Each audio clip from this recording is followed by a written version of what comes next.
So I liked the GameSack article on homebrews and hacks. I was a little disappointed they didn't cover microbrewery homebrew stuff so that we could maybe get a shout out, but It's true. that's the way it goes. But it's a good article. We're going to provide a link in the description to this article, but it was a video that went through a ton of various kind of homebrew mods and some hacks as well. And so communicated with Mike, kind of talked about, hey, go through, check that out. Why don't you pick out maybe your top three? I would do the same. And so we, rather than do our usual, here's 100 things we're going to talk about, we're going to tighten it up and just at least mention what we found were there. And then you should go watch the video after you watch this video to completion, and maybe then a second time, and then go over and watch this video. There's a ton of good information on there, well presented, I thought, and really good stuff. So top line reaction to the video. What did you think? I like all the GameSack stuff. I've been watching their stuff for a while.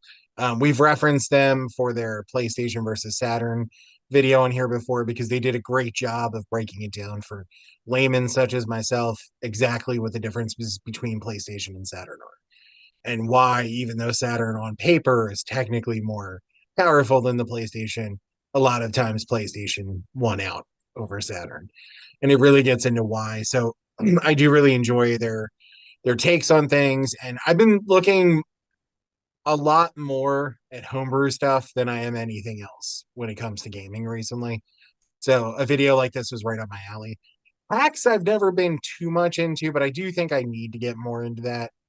And there's so much good stuff that people are doing, especially Doom is one of our favorite games. So much great stuff with Doom and all the fan levels and all that kind of stuff. I hear rumors there may be a Bog Panda one coming soon. Rumors. You're on Bog Panda. It's happening. Kelly's doing Yeah, keep. You should probably like and subscribe to the Bog Panda YouTube channel because who knows when that exists, or maybe it it. already exists. We'll do a video on it and talk a little bit about a Doom level for you there. So, but that's not this show. So what was the first one that really looking at the? I mean, there were so many that he Yeah. covered on there, but was there any that really jumped out at you, or any you had already had your eye on? So let me preface this by saying I watched the whole video. So the first one I'm going to bring up was the first one he brought up, but I watched the whole video. So Sure, sure. one of my selections to prove it, one of my selections, and I didn't then jump to the end and pick something either, but there will be one It's at the the beginning. first and last one. The last one was pretty good, not the first one. No, it's not the last one. But the Batman for the Genesis looked. I've liked well executed Batman games, and this looked like it had addressed some of the flaws in some earlier attempts at it, and I've always kind of liked a well executed Batman game. The Amiga ended up having a really good version of the Batman game, and this one for the Genesis was the first one that jumped out at me. So, but I watched the whole video, even though it was the first one to come. Sure, sure. Why don't you throw one out? Actually, I'm going to go with the same one. I'm going to go with Batman. Batman Returns for Genesis. So I've been watching quite a few things about this particular game. So for anybody who's not familiar, Batman Returns was released just like the Batman '89 adaptation. Was released on every console imaginable. But unlike Batman '89, which were mostly just different versions of the same games, a couple of systems got their own unique takes on it. Uh, for whatever reason, the 16-bit consoles got completely different games when it came to Batman Returns. Super Nintendo got a beat 'em up game from Konami, and that was really their bread and butter at that time. So it was awesome. Genesis got a substandard side scroller action game that nobody really liked. And it sucked because everybody's like, why didn't we get the beat 'em up game? It was definitely an area where Super Nintendo easily beat Genesis. Now they sort of made up for it when they brought it out for Sega CD.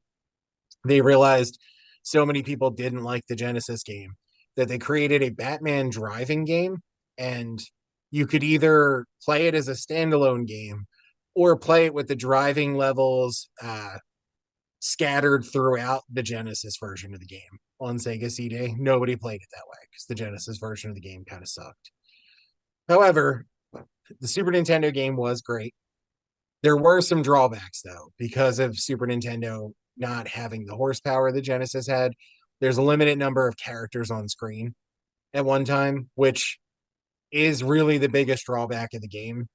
It's super fun to play. It looks great, plays great, but you notice very quickly that there's only two characters on the screen at the same time, whereas you're used to seeing a lot more in beat 'em up games. There's also, I know a lot of people don't care about this or don't notice it, but it bothers me constantly when you look at certain Super Nintendo games. Super Nintendo had a weird internal resolution. So that led to a lot of games being cropped at the top and bottom and or stretched out. And you get a little bit of that stretching and cropping in this too. So this is a sort of tech demo that was made to show what this would have looked like on Genesis. It takes up the full screen. There's nothing cropped, nothing is stretched out. And just to show how many characters Genesis could potentially fit on screen, there's a bunch of characters coming at you at the same time, including two Batmans that you can play as for two player. They put so many characters on the screen in this that it does cause some flicker, which wasn't super common in Genesis games. But again, they were just trying to show up the Super Nintendo version of it. It's two enemies on screen at a time approach. Right. So my next favorite one was the second video. No, about middle, first third or so. Hell Slave for Saturn was something I was not familiar with at all. A Doom-esque. It's in the Doom family, to say. Looked beautiful, looked super fun to play. It's one I am going to do some work to kind of seek out and do more with. But it looked like an outstanding game. And it's that, give me some of the Doom-like action, but with like less pixelated characters and that type of thing. Closer to real 3D versus the Doom fake 3D, which is still awesome, but still fake 3D. And so it's pretty cool there. So Hellslave was my second choice. Second choice was tough for me. I love Saturn. I only recently acquired a Saturn, which we talked about on this channel. You should go watch that video. I got a modded Saturn that I play games through a Saru on. Super fun. The only downside of collecting for Saturn is because it had a limited compared to Japan release in the US, and it was a relative failure compared to its competitors. There's not millions of these systems around. So unfortunately, Saturn stuff is pretty expensive. So that's the downside of collecting for it. There are modded systems you can get though, where people have ripped out the disk drives on them and you can play using a Saru cartridge in the RAM cartridge slot. So it's a much more affordable option to get your hands on this.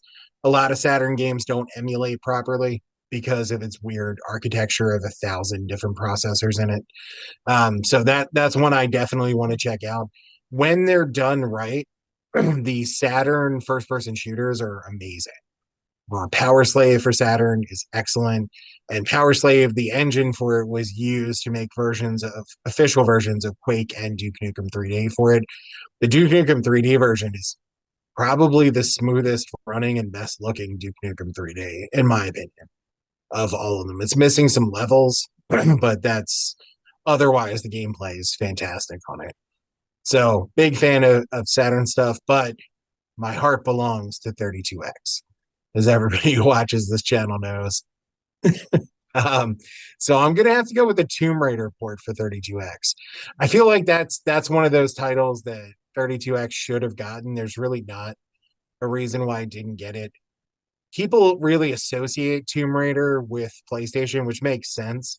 But in reality, when Tomb Raider launched, just like Resident Evil, which people associate largely with PlayStation, it launched on almost every platform. So there's a Saturn Tomb Raider, which I have. I believe there was a PC version of it even at one point. I'm pretty But sure, Tomb yeah. Raider got Yeah, if Tomb Raider got multiple ports to different systems, it would have been cool to see a 32X version. It looks really ambitious what they're doing, especially because 32X isn't really its own console. It's an upgrade to Genesis to get some lower end entry level 32-bit games going on there. So I love 32X and what they were doing with it, but it's essentially just an underpowered Saturn. When Saturn came out, it's running off of the same processors, but a much higher end system with a more expansive architecture with other processors bootstrapped onto there. So it's essentially just an underpowered Saturn. It would have been really cool to see this, and I'm curious to see where they go with it as they build it up because it seems really ambitious for the hardware. Yeah, I was surprised in the video that I watched all of. There were a number of 32X uh, products before this, and as I was going through watching, I was like, "Yeah, I bet you that's going to be Mike's." Oh, well, there's another 32X. I bet you that's going to be Mike. I wouldn't have put my money on Tomb Raider, but it did look like a really good execution. So, Yeah, and Tomb Raider is fresh again to me because getting the Saturn, playing the Tomb Raider Saturn, plus Tomb Raider was recently brought to Evercade, and I have my Evercade bar top, which is not that portable. My Evercade bar top, unfortunately, yeah, yeah, my only and I've been complaint. playing some Tomb Raider on the bar top, so that's fun too. Cool. Yeah, and now for my third, right towards the end of the video. This is where Coincidentally, worlds collide. I'm a big Golden Axe guy. I like Golden Axe a lot, but Golden Axe for the 32X. So that was looking pretty fine. So where they had swapped out, it really improved the backgrounds on them significantly more like the arcade background. So it's a port, and but bringing the kind of less blocky backgrounds to it, which do make a difference in terms of the gameplay. So it looked fantastic. I love Golden Axe, and we'll play it in a non-beautiful backgrounded mode too, and still enjoy it. But this looked pretty sweet, and it was 32X. I figured you'd be mad at me if I didn't pick 132X, so I did. we appreciate it, us 32X people. Yeah, I love Golden Axe. I can't say how many countless hours I played it. Did you have a particular platform that you played it the most on? Arcade, Arcade? Okay. arcade was the big. That's where I fell in love with Golden Axe. As much as I'm a Genesis guy, I actually played it more on PC than I played the Sega Genesis version. Now, what's interesting about what they chose for this, which he brings up, part of what makes it look so good in the backgrounds that Kelly was talking about. So 32X again isn't a standalone system, it's an upgrade piece for your Genesis, sort of like adding a new video card or a CD drive to your PC. So it would utilize some of the Genesis power, but what they did for this particular port is they used the 32X completely to create the backgrounds, to really give you that arcade quality for the backgrounds, and then stuck with the Genesis version of the characters. And I actually think that was really smart, as he pointed out, because it gives you an overall better looking game. Whereas if Sega had developed it, they probably would have started with the characters and had the 32X run those, and then you wouldn't get the kind of background detail that you're getting on this. But yeah, I played it mostly on PC, so that's where most of my memories are, which is pretty close to the arcade version. Yep. But Yeah. my third choice, this was close, but I chose another Sega adjacent title. So I've been getting curious about a lot of the homebrew stuff that has been popping up for Neo Geo. And one of the things that I've seen a couple of videos about now that he brought up as well is the port of Shinobi for Neo Geo. And that looks really good. It looks more or less an almost arcade perfect port, but using the color palette and things of the Neo Geo. So it's not an exact carbon copy of it, because of course Neo Geo is powerful enough to do that. That was the whole selling point of the system, is that it's essentially just an arcade board. That's why it was so expensive, and the games were so much money for it. So it's not surprising that it can do a good port. As a big Shinobi guy, it's going to be cool to kind of see the little tweaks and differences to fit into the Neo Geo ecosystem.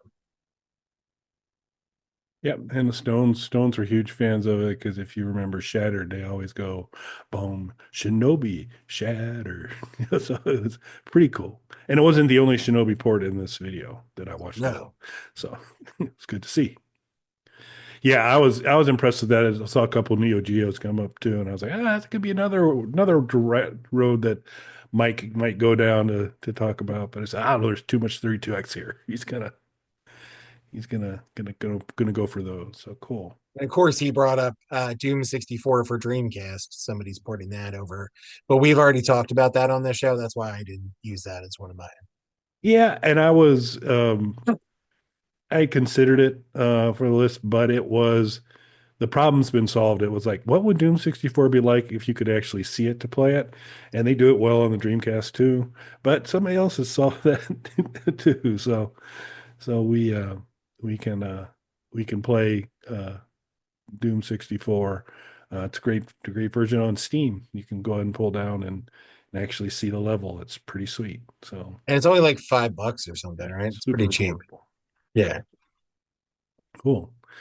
Well, if you folks get a chance, get down to that description after you subscribe, and because it's required, it's gate locked that you won't be able to follow the link unless you subscribe to the channel.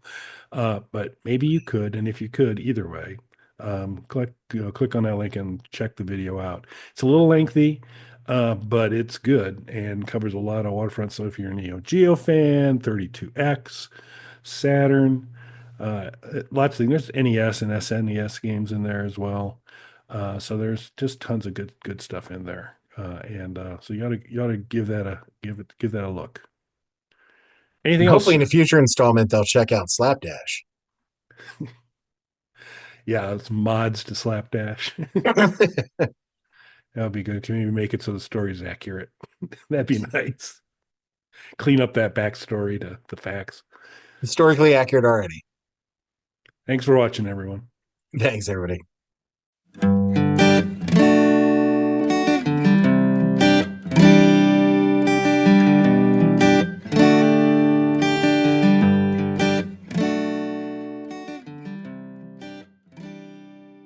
Bog Panda.